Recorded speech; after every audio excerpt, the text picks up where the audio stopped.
Alrighty, hi everyone. Looks like my video is frozen. Let me try.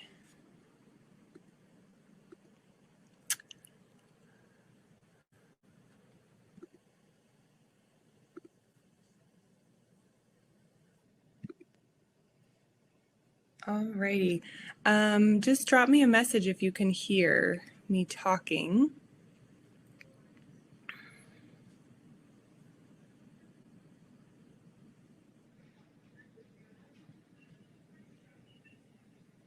Okay, thank you so much.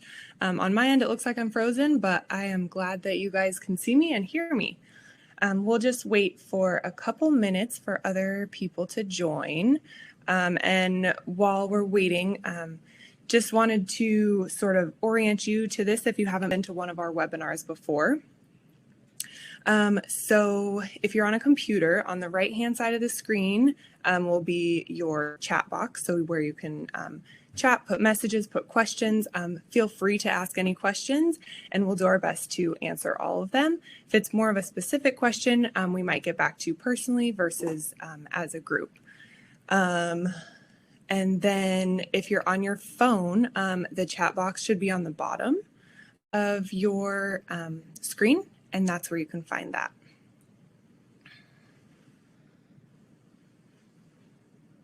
Okay, good. I'm glad you guys can all hear it.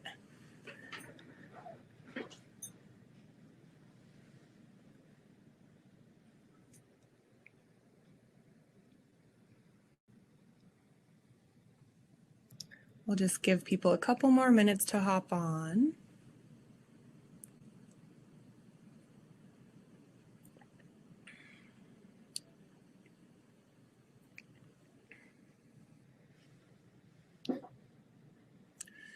So I actually recently joined Desert Wellness Center just at the beginning of this year, and I've been loving it so far and meeting all of you.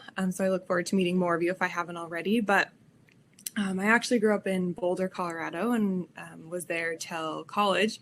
And I came out here to go to ASU, and I played on the club volleyball team when I was there, which I love. I grew up playing volleyball and always really enjoyed it.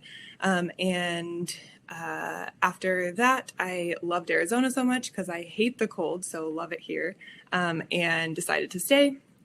And so after that, I went on to medical school, which conveniently was in Tempe. So that's sort of how I ended up here, but I really love it here, and I'm glad to be a part of this community.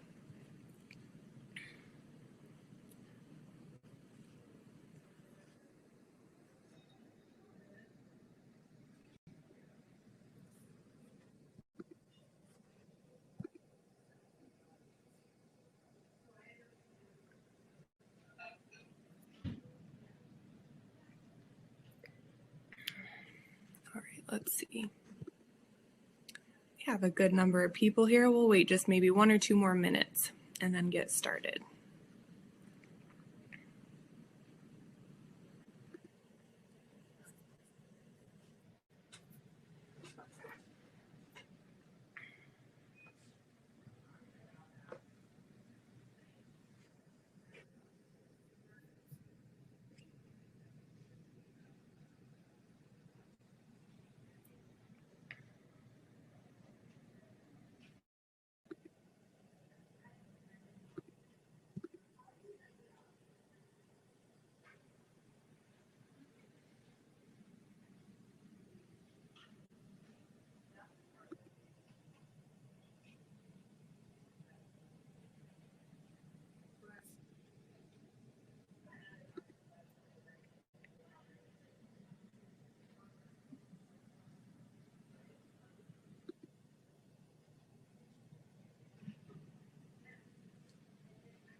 If anyone else is here in Arizona, it's a rainy, gloomy day here, which is rare, but the rain is always good in the desert.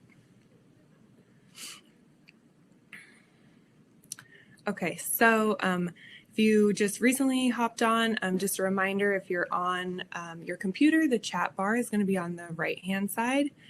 And you can feel free to write any comments or questions. We like this to be interactive, and we want to answer as many of your questions as possible. And then if you're on your phone, the chat bar will be on the bottom. So I'm going to go ahead and start. And really this presentation is about COVID long haulers and how to get your health sort of back online after that whole, process and everything.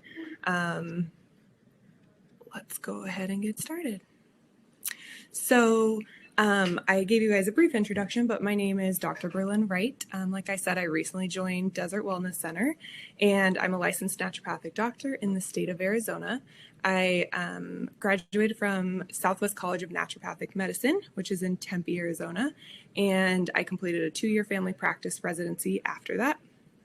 I see a lot of patients with hormonal imbalances, gut health issues, mental health, and autoimmune conditions, but I also practice primary care, so I see a variety of conditions. I really love naturopathic medicine because we do everything we can to get to the root cause of health conditions and help the body heal itself, as well as preventing disease. After my residency, I did work at an urgent care for a while, and I saw, hundreds of COVID patients. And one of the great things is we actually at Desert Wellness Center also offer acute COVID consults over the phone, as well as post-COVID consults. So if that's something that you're interested or someone you might know, give us a call and we can definitely get you scheduled for that.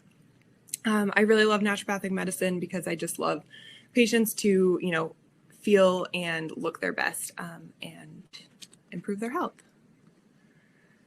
All right, so what we're going to be talking about today is what is COVID long hauler and why is it happening? What are the most common and uncommon symptoms that go along with it? And what can you do to improve your symptoms, speed recovery, and promote resilience so you can get back to living your life, hopefully even better than before. So just a little disclaimer, this is for educational purposes only. This is not medical advice. We, like to make sure everyone's staying safe, and it's best if you can see your personal provider for any medical management or specific treatment recommendations. But hopefully this will still be helpful and help you realize that this is, pretty common that people are experiencing it, and there's things that we can do definitely to help. So bring some hope into your lives as well. Okay, so what is COVID long hauler? So by now, probably everyone is very familiar with COVID and probably very sick of it. There's a lot of information about just COVID while you have it, the actual infection. But now that we're sort of past that acute phase, we, are seeing a lot of people have lingering symptoms from it. So there is new research coming out all the time. We don't have all the data yet, but as of now, COVID long hauler is defined as signs and symptoms that last more than 3 to 4 weeks after the initial onset of symptoms.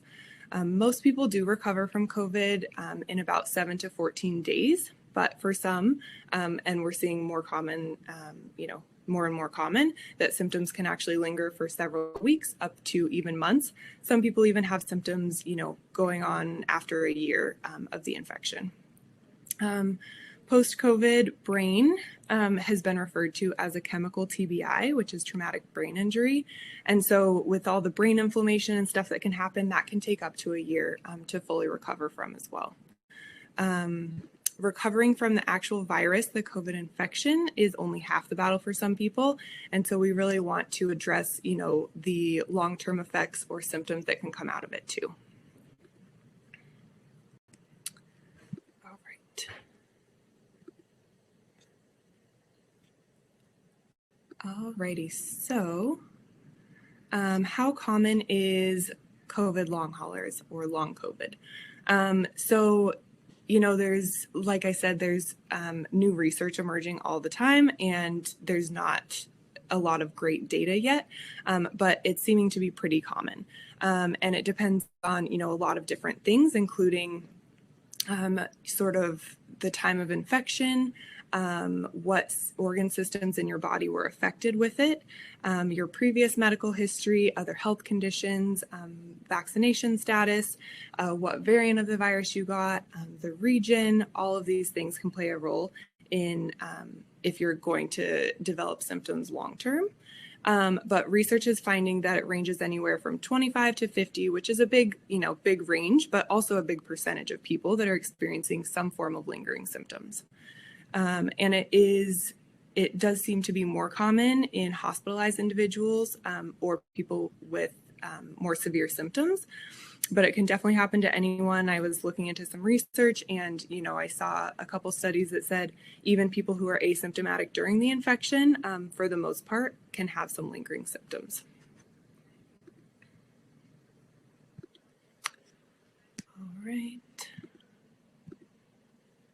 All right, so why is this happening? Why are people getting, these long-term effects from COVID? So COVID affects multiple organ systems in the body, and symptoms vary from person to person. So some people might notice, their initial infection had fever and chills and body aches. And some people maybe never had that, and they just had some fatigue and cough or shortness of breath. So it really just depends on the person, but it can affect so many different parts of our body. So this can include your lungs, your brain, your heart, your reproductive organs, your thyroid, pretty much anything can be affected. So basically what happens is when you get an infection, like a virus, it enters your body and your immune system is going to kick up and, set itself off, and so it can come fight the infection. So it brings a bunch of immune cells and other cells to come try to fight the infection, which is great. That's what we need, right? That means that our body is working, but sometimes it can cause other symptoms just as we're doing that. So this little comic I put in here is of the immune system. So the wall or the tan barrier is like our skin or our body, and all these little purple little lumps down there are virus cells. And then on the other side, on the right-hand side where it says yay and woohoo, those are our immune system, right? So they come on in and they try to fight the infection. So that's really what's happening. You can think of your immune system almost as like soldiers and they're going to battle. So we like that. We want that to happen, but also it can cause inflammation and other things to happen because of that. So one of the big things that is causing the lingering symptoms is an inflammatory response in the body. Everyone's immune system is a little bit different, and so it is hard to predict, again, what symptoms you might have or how severe or which ones might linger after. There's lots of research being done, so hopefully in the future we'll have more answers, but it's all, new. Okay. All right, so these are some of the common and uncommon symptoms that are associated with COVID long hauler. So these are in the literature as well as what we're seeing in practice. I would say the most common symptoms are fatigue, so feeling just tired, and this can be either throughout the day, just lower energy than normal, or some people notice in the morning they feel okay and then they just get tired so easily, more easily than normal. So that's common as well. And then brain fog is really common, so just feeling a little fuzzy, not like totally clear, or memory issues. Cough is really common, a lingering cough. Oftentimes, when it's more of a post-COVID, it's sort of like a dry, irritating, scratchy cough that we're seeing. Headaches can be common. Jessica, I saw you asked, are migraines a possible symptom of long COVID? So yes, definitely headaches, and migraines could be, triggered as part of that as well. Something else could be shortness of breath or chest tightness.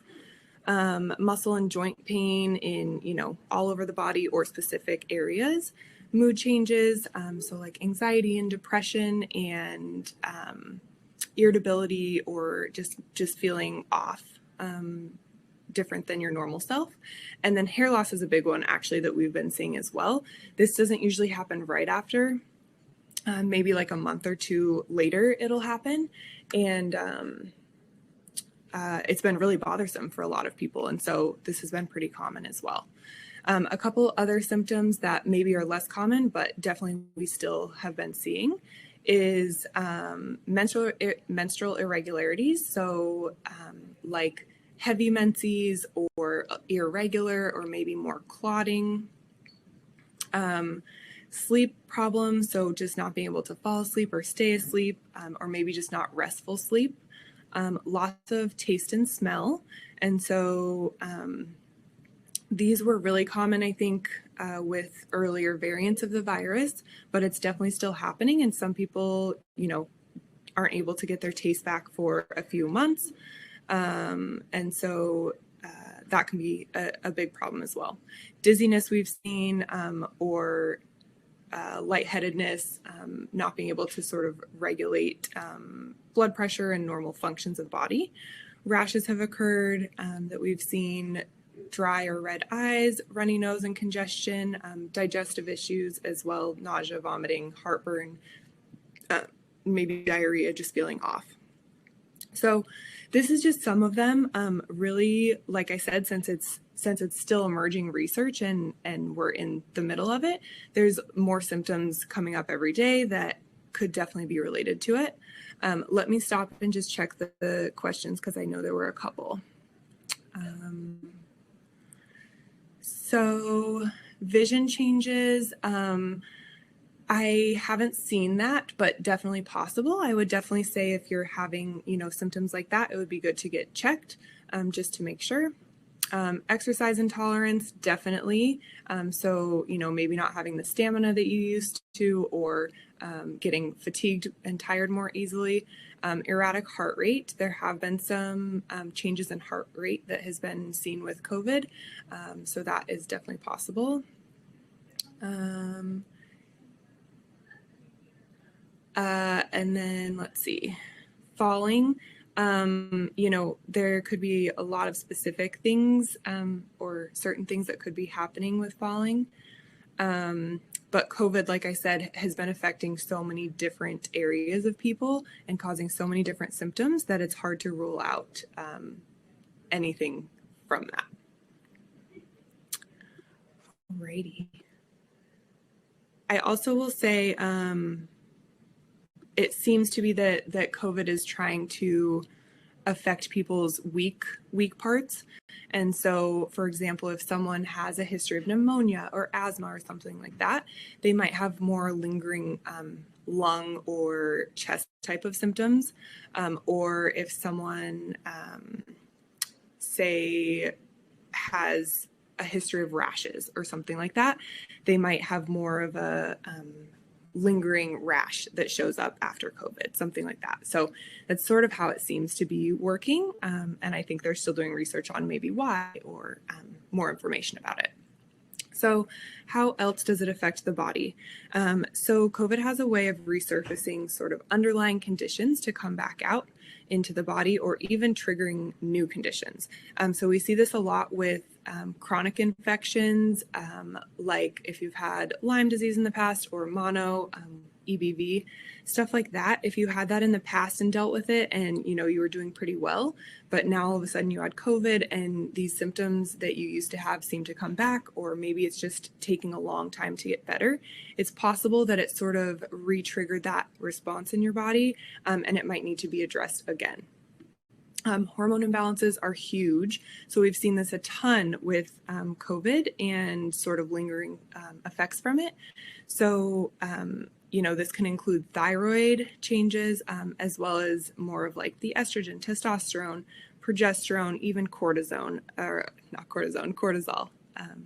And so all of those can be affected. And so it's just important, if you're not feeling better, to come in or see your provider to make sure that these are getting addressed and it's not one of these things that are sort of coming back out. Autoimmune conditions, whether you had one that was diagnosed in the past and it, flared up, or possibly if you maybe had one that was sort of simmering but, didn't come out yet, it could have triggered it to, express. And then the GI inflammation and dysregulation again. So this could be a variety of symptoms, but, our gut microbiome is so important for immune function and really everything. And so when that gets, imbalanced, it can cause a lot of different symptoms. And there's a lot of ways that we can also address that. All right. So what can you do? So treat early and aggressively. And if you have symptoms or test positive, schedule with your provider as soon as possible to get treatment on board. And then continue treatment for at least 2 weeks after you're starting to feel better. The reason we do this is because there's been a lot of research on early and aggressive treatment, preventing long-term lingering effects and also the severity, decreasing the severity of the actual virus. So if anyone has been to see anyone here at Desert Wellness Center for COVID, either acute infection or lingering symptoms, you probably know that we recommend a bunch of supplements, maybe some medications, some diet and lifestyle, maybe some IVs. We do a variety of things. And this is really why. We don't want to overwhelm you with too much, but also we really want to make sure that you're getting better and getting treated. And so we want to do everything we can to support you. So that's why we do that. And then treatment goals is to decrease inflammation, support the immune system, and increase nutrients and vitamins, because when you're sick with viruses or other things, your body's using all of those nutrients and vitamins to try to get better. So we really need to make sure we're repleting them and getting better. Okay, I'm going to take a little look at the chat box just to make sure I'm addressing everything.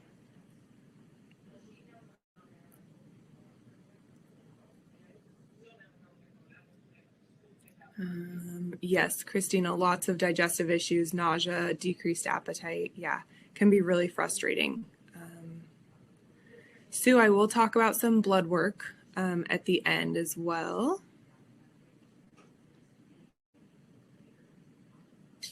And I'll talk about IVs as well. All right, perfect. Okay, so now we will talk about some treatment.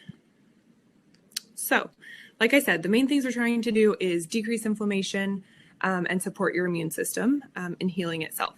So some vitamins and supplements. Again, this isn't specific medical advice because we don't know all of your, medical conditions or history or what medications you're on. So this is more of just a general idea. The vitamins A, C, and D are all really important for immune function and can be really helpful with that. Zinc has been huge in COVID. You've probably heard about it. So that's a big one for COVID and also lingering symptoms. This can also potentially help with the loss of taste and smell. So that's an important one to have on board. NAC is N-acetylcysteine, which is an amino acid that is in our body naturally, but sometimes we need a little bit more of it. And this one is really helpful to protect the lungs actually and help decrease mucus production and thin it out so you can sort of clear it more easily. Glutathione has been a major one that we've been using. Glutathione you can take in a capsule form, in a liquid, or nebulized. And nebulized we've been finding has been so helpful for a cough, like lingering cough, as well as with the acute infection. But for a lingering cough and supporting the lungs, it's a great antioxidant to support the lungs as well. So with the nebulizer, you just get some glutathione. That's a specially made for nebulizers, basically, to inhale. And you'll put some in the nebulizer and breathe it in. We do offer this in office as well, but have been finding that this is really helpful for the recovery. Quercetin is something that you also might have heard with COVID. And that's a great anti-inflammatory and antioxidant that helps recovery as well. Fish oil is a great anti-inflammatory and can help decrease or thin the blood just a little bit, not too much. And so, blood clots have been something that have been seen with COVID too. So just making sure your blood is working properly and decrease as much inflammation as possible is going to be helpful. B vitamins are great. So again, like I said, when you're sick, your body uses all of your nutrients and vitamins to try to feel better. So the B vitamins help to support energy actually and mitochondria. And mitochondria is actually like the powerhouse of our cell. It's what produces energy, and it's really affected with COVID infections. And so the B vitamins help to support that basically. There's also other types of, I didn't write this down, but other types of mitochondrial support, Sue, so for fatigue Mitochondria support in general will be helpful. We have a couple supplements here that are a great combination that help with that, but some mitochondrial support, some amino acids like you're mentioning, CoQ10 can be helpful, and some other herbs. So that's really helpful. And then to support the digestion and your gut, probiotics with prebiotics are great, and then antioxidants in general. So there's a lot of different types of antioxidants or options. Glutathione's a good one, quercetin's a good one. Berries, even like dark berries, are high in antioxidants. So all of that can be really helpful in recovery. And sometimes, it takes a few months of doing this, even up to 6 to 12 months of repleting your body with nutrients and vitamins and decreasing inflammation to really get back to where you want to be. There's also a bunch of other supplements or recommendations that we might make, but we try to individualize it as much as possible. So treatment varies from person to person, sort of depending on your symptoms and your history and all of those different things. So so we might tailor it towards you and add in a few more things. All right, so other things that you can do to help with recovery is going to be diet and lifestyle. So an anti-inflammatory type of diet is going to be helpful. You can consider avoiding more inflammatory foods. Some of them are like gluten, dairy, sugars, processed foods, alcohols. I will say dairy is a big one with mucus production. So if you're having a lot of congestion and inflammation and mucus, cutting out dairy might be helpful. And then sugar really depresses our immune function and makes it hard for it to act normally. And so decreasing sugar can be helpful for recovery. And then make sure you're drinking enough water. So at least half of your body weight in ounces of water per day. And you can add in some electrolytes to make sure you're staying hydrated. The rule of thumb is half your body weight. So to do that, you would say you're 160 pounds, you're going to divide that in half. So about 80. So you want to drink at least 80 ounces of water per day. Make sure you're staying active. But with this, I will say that starting out with light exercise is going to be helpful. You don't want to push yourself too much because your body's still recovering and it can take time. But exercise is helpful just to get everything moving and decreases inflammation and can help with a lot of things. Sleep is crucial. So at least 7 to 9 hours per night. Sleep is where our body really does its healing and recovery. And so this is so important for healing. Decreasing stress. Stress also makes it really hard for our bodies to recover and heal. So there's lots of different things you can do for stress reduction. Exercise is a good one. Meditation, prayer, journaling, breathing, really anything that works for you. And then something else I'll say is with COVID, it seems to be frustrating because people are not able to get back to normal as quick as they would with maybe other common colds or something else. And so I just want to remind you guys to rest when your body's telling you to, and listen to your body, and be gentle with yourself and know that it takes time, and your body just did a lot and was fighting as much as it could. And so give your body what it needs, rest and support and nutrients and all those things, and try not to overdo it. And then I know some of you are asking about labs and IVs. So these are some of the ones that we have been seeing to be helpful. So for IVs, you can do a basic Myers that gives you some good nutrients. Some sort of antiviral IV can be helpful that has more specific things to sort of recover and treat viruses. NAD is a big one. So we do offer this in office here. NAD is really helpful for getting into those cells, into the mitochondria that I was talking about, and helping to repair them.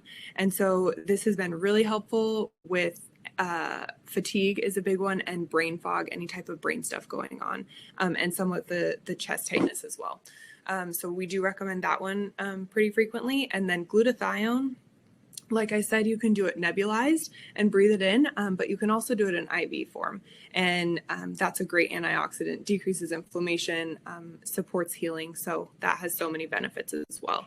And then another thing that can be helpful is B vitamin injections. So instead of getting an IV, you can just get a little injection, and that can really support energy. So for most of the IVs, I would recommend at least one per week for at least 3 to 4 weeks and see how you do with that. We sometimes combine them also. And then B vitamins, probably the same, about one per week for 4 weeks at least. And one of the reasons we love IVs so much is because it goes directly into your veins, goes directly into your body to get used. And so you don't have to worry about if you're absorbing it in your gut or if there's any digestive issues. This really just bypasses it, and we know it's working well. You can also usually take higher doses in IVs than you would be able to orally. And then labs. So this is a big thing. People, who have been having lingering symptoms for a few weeks, maybe even a couple months, there might be something in your labs that changed that needs to be looked into. So we would definitely do at least, basics, looking at your CBC and CMP to look at red blood cells, white blood cells, kidney function, liver function, all of that kind of stuff.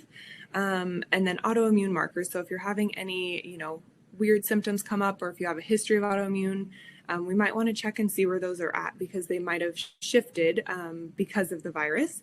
And then hormones. So this is a huge one. We've been seeing a lot that post-COVID, so after you've recovered, the virus actually causes changes in your hormone levels.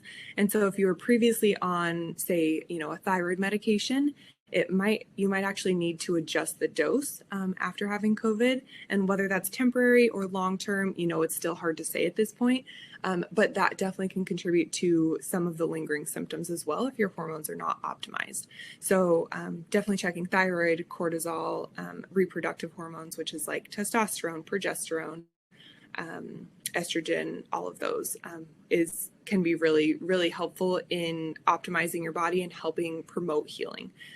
Inflammation markers, also one is called CRP, C-reactive protein. We check this a lot with after viruses in general, because it does increase. That is very normal for it to increase after a virus, but we want to make sure that it's not lingering and staying high too long. So that's something that we might look into. For some people, maybe clotting studies or histamine. If you're having like rashes and stuff like that show up, we might look into histamine. And again, when we see you, we want to individualize your treatment and your plan as much as possible. So we might add more or adjust these as needed for, whoever we're seeing and what's going on.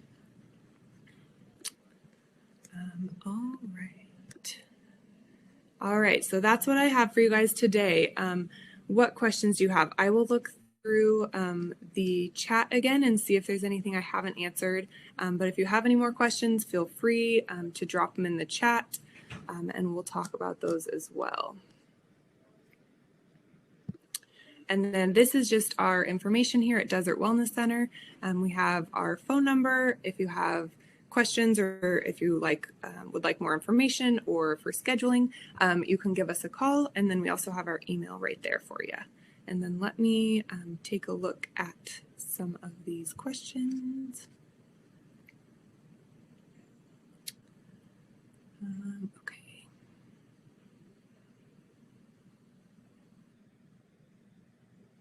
So Christina, I don't know if I answered your question about the hair loss. They're still researching why it might be happening. Some of my thoughts are hormone changes that are happening could contribute to it potentially, or when you have like all your nutrients and everything is depleted, that can contribute to it. There could be other things going on as well, but they're still researching for sure.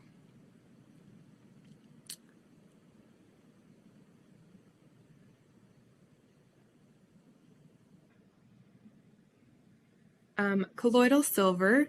This is something that some people use to help with infections. I usually see it used more for acute infections during it versus a long-term treatment, although people use it differently.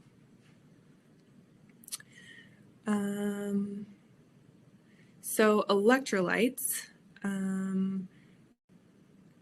There are a lot of different electrolyte products, and you can get them. We sell some here in office. You can get them at Sprouts or Whole Foods. I really like the powders because you can add them to water, and some of them are flavored, so they taste good.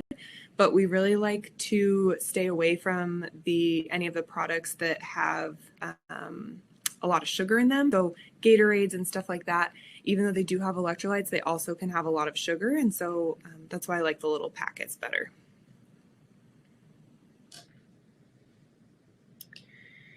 Yeah, so Steve, elevation in platelets, thank you for sharing your experience. Yeah, we do, we, for certain patients, do recommend some type of blood thinner just because of the issues with blood clotting that some people have. So I'm glad you're getting treatment and, checking your levels to make sure that everything's good. And we'll try to reply to specific questions after or more privately. Let's see what else.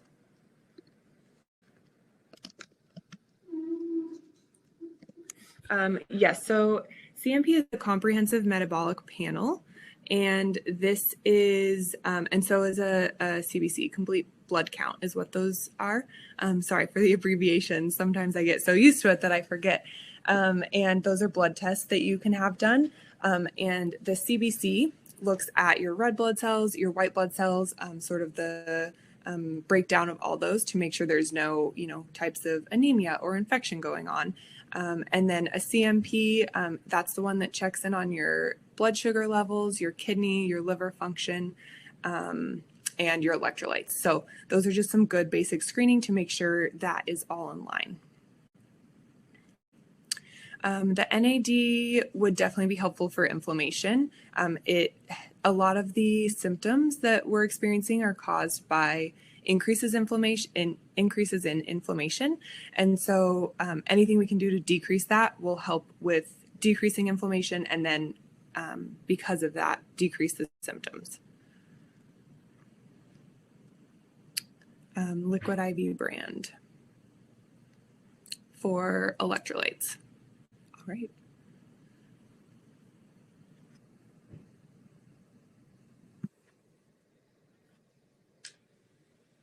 All right. Any other questions? I think I got to everyone's. If you, like I said, if it's more of a specific question or if you message me privately, then I will try to get back to you after privately.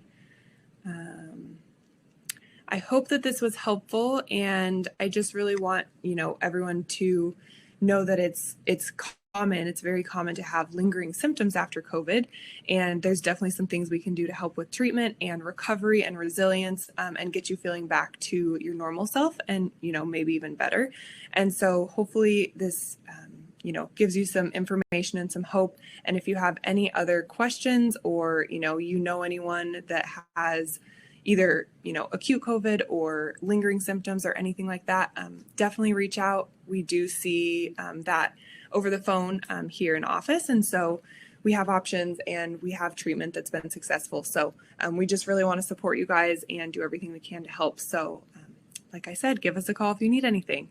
And thank you guys for being here. And I hope you have a great rest of your day.